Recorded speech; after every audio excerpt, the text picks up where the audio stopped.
Ristori. Io ogni tanto nomino Rizzoli perché ci ho lavorato e purtroppo ogni tanto... Faccio per non perdere peso. Che ci dice? Un bistellino. Questo papà gigantesco, immenso che fa queste cose. Enorme. Che è una cosa molto importante che andrebbe fatta Di che bella. sempre per questi pensieri, per queste Amor mio. persone, e che siamo pochi, però speriamo di diventare sempre di più per aiutare Pochi ma buoni. il possibile.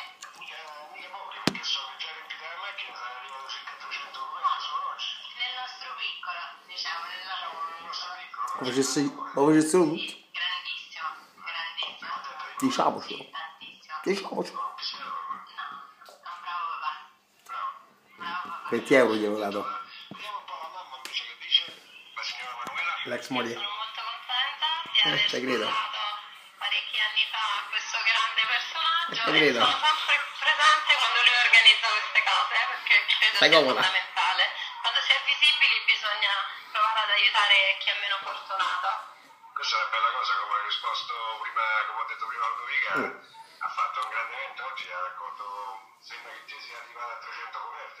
Sì, ed è importante perché ci Ostentazione sono molte persone positivissima. poco fortunate, hanno bisogno di questo e altro. E ne faremo anche altro. Noi cercheremo di partecipare a tutto quello che fa Stefano, crediamo in lui e lo abbiamo tanto appoggiato, quindi siamo fiere, io come ex moglie e lei come figlia. Sono belle parole, io vi ringrazio a tutti e due. Voglio dire, se non facevo tutti i mesi al mio, sei orgogliosa. Grazie a tutti e due, grazie.